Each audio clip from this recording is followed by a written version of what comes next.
and visualize where you not only begin, but where you want to be.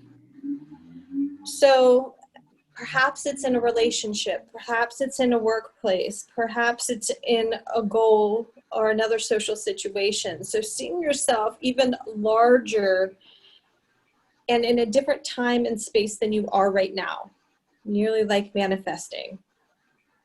So if you see yourself there, what is everything you want? And it might not be the white picket fence, but what does a white picket fence look to you, for example, okay? And then what do you want outside of that fence? And it's almost like weeding your garden and picking out. And if you had to decide what you're actually putting water on, what seeds you want to plant, what would that be? It might be a rose, it might be a daisy.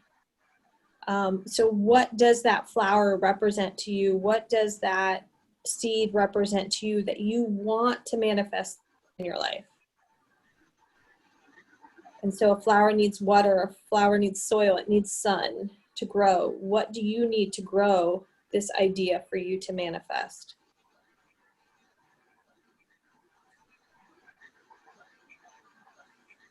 And then take that parallel into a few, just maybe 3 short things. What do I need to make this happen for me to grow? And it's not about what will please another, it's about what will let you flourish. And then repeat that to yourself 1 or 2 more times in your head, 2, 3 more times. Just let that kind of sink into your brain of what you need for you.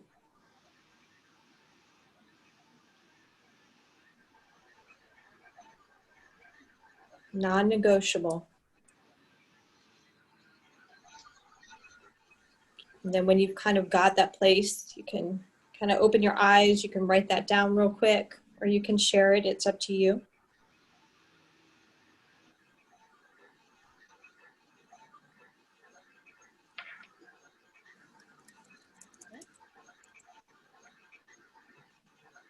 So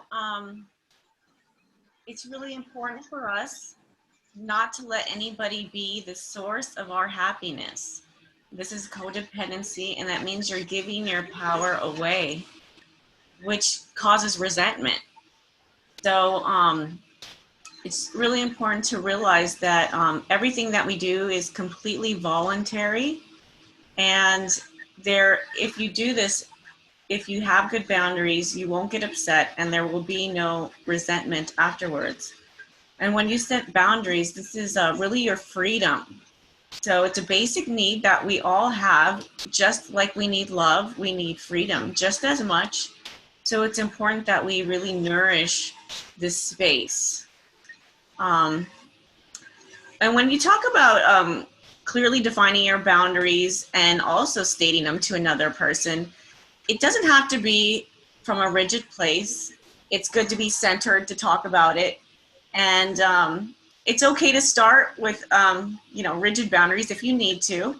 But I've noticed that it softens as you start learning more and more. I don't know if you've had any friends or any experiences where they try to set a boundary, but it's so like they're almost angry. And you're like, what's going on here? And I feel like that's like a starting place. And sometimes when you reassess, you might not even need that boundary that you just set up, but it's important to at least set it up to begin with and kind of work from there.